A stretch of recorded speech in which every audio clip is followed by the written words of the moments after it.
So I wanted to give a bulking update because I've been talking about it for like a week now and I haven't done it. So here we are. I keep choking. Well, first things first. If you're eating a lot, you better be drinking your water. I'm aiming for 3 of these a day because this is half a gallon. Got it on Amazon. Blue Wave, I guess? I don't even know. Aiming for 1.5 gallons a day, but at least 1 gallon. So, I guess I'll start with the first question of how to bring yourself to a surplus. So, I started lifting in April of 2014, and by started lifting, I mean I got a really, really basic plan from Katie Hearn, like an online training program, and it was just like a 6-day split for me to follow, and I did that for 2 months or so, and then I just started researching things on my own and went from there. At the time that I started, I was eating at a caloric deficit, and once I felt like I had leaned out like I wanted, I started to slowly increase my macros, mainly my carbs, and see how that affected my body and my performance and everything. And I didn't know anything when I started, and it was quite the process. Probably took me a good year or so before I was able to even eat at a really good maintenance level. This past winter, like January 2015, I was still eating at maintenance, but a lot more than what I had been eating at when I was at my deficit, because I was able to build up how much food my body could handle. And then since then, I've just continued to increase, and then in July, I started working with Nick Tong. I'll put his name on the screen. And I did 12 weeks with him.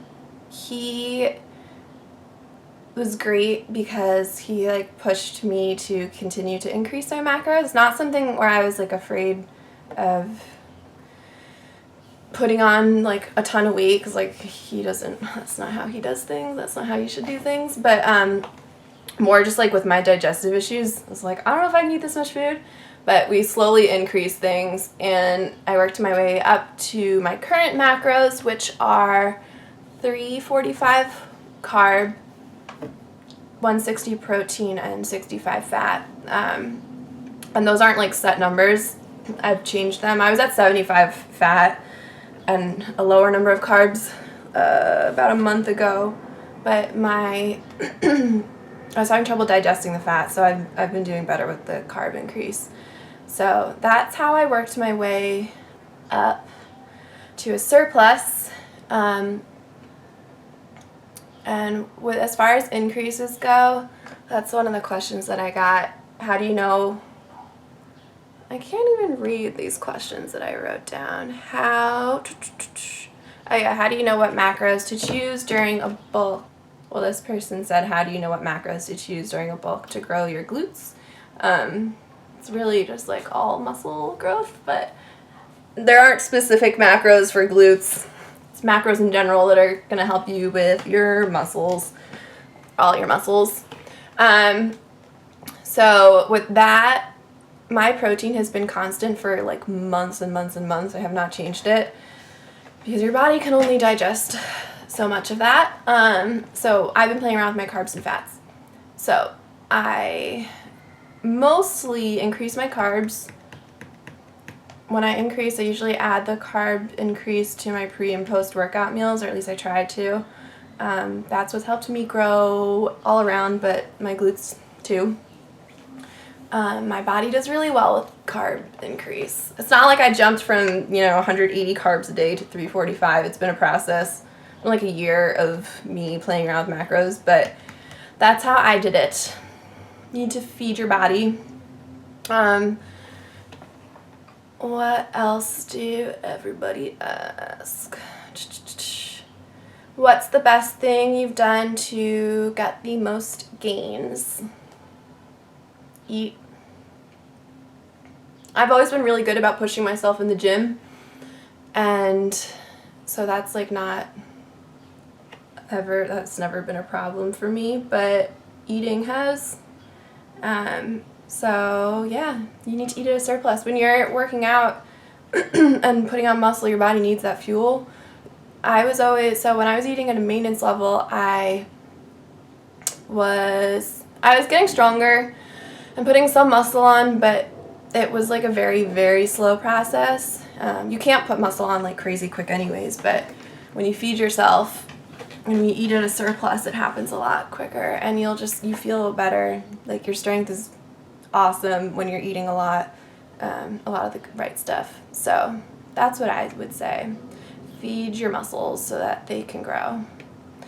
And how long should you bulk for? So that is completely specific to the individual. When you decide that you're going to bulk, that's usually because you have some kind of goal in mind, whether it's like, I want to build out my legs, or my upper body's weak and I want to get that stronger, whatever your goal is. Bulk and get your strength up until you reach it. I'm going to bulk for probably through the winter, because I only reached a surplus of calories, like, I don't know, this past spring. So I have a lot of growing to do, and it gets cold in the winter in New York, and I need Fluff on me. It's kind of serious. But yeah, I'm not in any rush to go into a cutting phase. Maybe come bikini season I will be, but not for now. So yeah, how long you bulk for is dependent on you and what your goals are. Reach your goals, then you can change things. What else? Is Serious Mass a good supplement to use to help meet calorie goals during a bulk? I don't know anything about Serious Mass, or that. I don't take very many supplements. I actually only take creatine right now. And I also have protein powder, but that's not something that I'm like, oh, I'm making all this progress because I'm eating protein. In fact, right now, you guys are sitting on my protein bottle. That's like the real reason I have it. So, because I don't have a tripod. Just kidding. No, I use protein to kind of like suit my sweet tooth.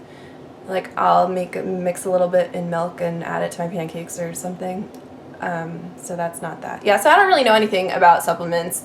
BCAAs are good for like muscle repair and growth, and I do notice that when I take them, I'm not as sore. And but I don't even take that regularly anymore because it's kind of messing with my endometriosis for some reason. So I take 5 grams of creatine a day, and that's it. In terms of meeting your bulking calories, I recommend real food. I will say that it's hard to eat at a surplus with strictly clean foods unless your digestion is awesome. For me,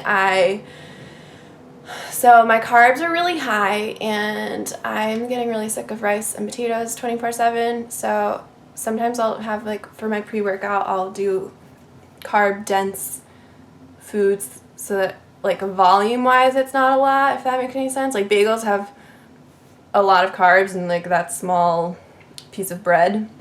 So I'll do that as a pre-workout food instead of, like, a cup and a half of rice or whatever it is. So, like, I've noticed that as my carbs do increase, I'm finding it harder to bulk as cleanly. But I do recommend eating your macros and not trying to meet your calories and with, like, supplementation. If you do need to, then by all means go for it. There was a point when I was having protein shakes like once or twice a day, but that's because I couldn't digest enough solid food. But once I was able to digest solid foods, I moved on to that. So I can't help you out with the Serious Mass or whatever it is, but food is awesome, so it does the trick. Okay, another question. How do you cope with putting on weight and losing definition? So this I could like rant about for like 5 hours, but I won't because I have to go to my other job. Okay, so first part, how you cope with putting on weight. So if you're bulking and your macros are going up and your strength is going up, you should be putting on weight.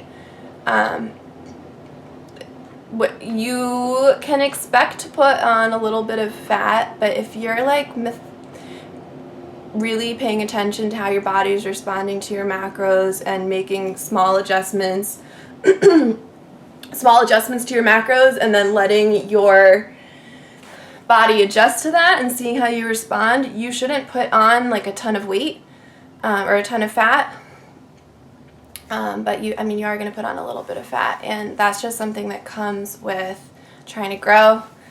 It's not forever. I know that with me, so if you're like used to being lean and you're worried about getting a little bit fluffy during your off season or when you're bulking, whatever it is, if you're used to being lean, you're like probably not going to have trouble getting back to your lean state like when it comes time to do so. I'm choking. Like for me, if I were to up my cardio right now or even decrease my carbs a little bit, I'm going to lean out. It like doesn't take a lot for me to lose weight. My biggest concern for like this past year was that I was losing muscle. So I like kind of pat myself on the back every time I see the scale like slowly increasing. And also with that, if you have like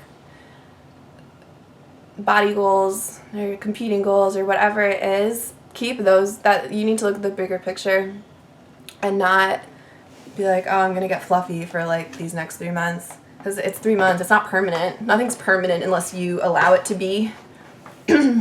So that's how I think of it. It's winter and I will put on a little bit of weight, and then come springtime, I'll take it off. It's not the end of the world. Same thing with like losing definition. I'm wearing, well, right now I'm in a tank top and there's no definition.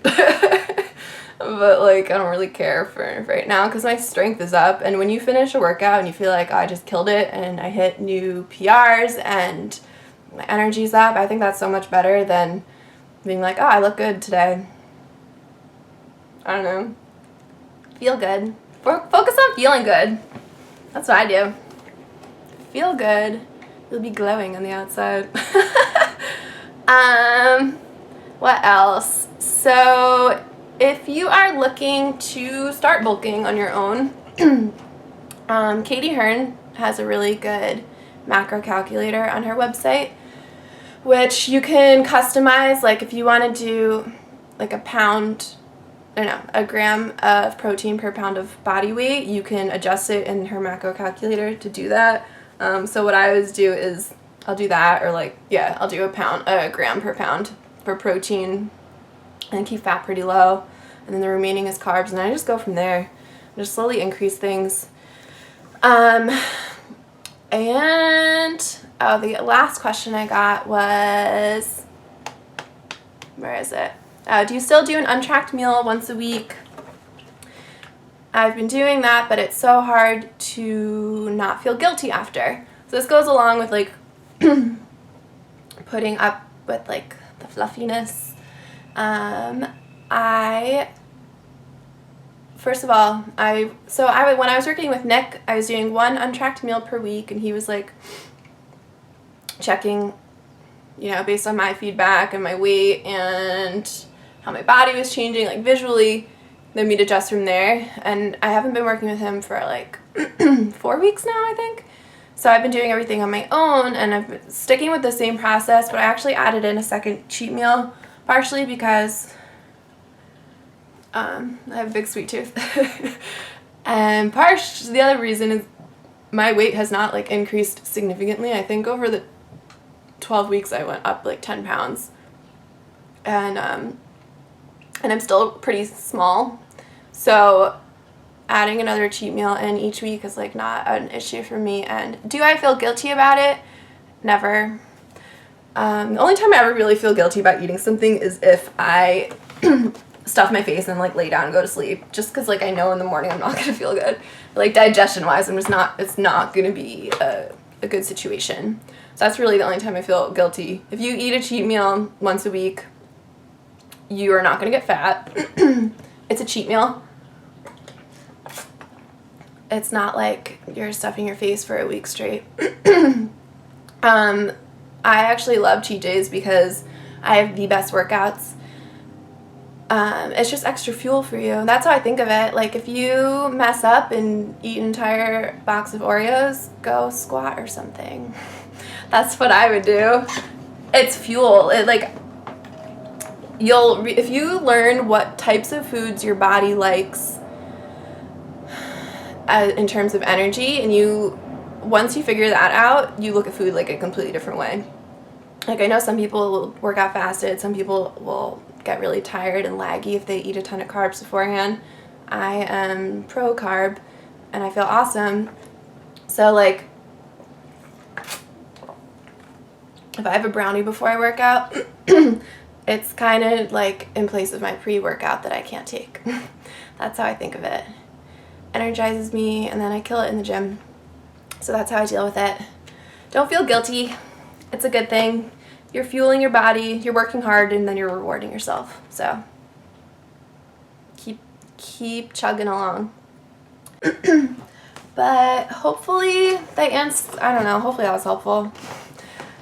I have like so much to say in my head, and then when I turn my camera on, I'm just like, what? But yeah, that concludes this video. If you have questions, email. If you have questions, just leave them in the comment below, and I swear that when I write, my words come out much more organized than when I speak. So I'll answer them. But hopefully this was helpful, and thank you all for watching and for your support, and give me a thumbs up if you liked this, and love y'all!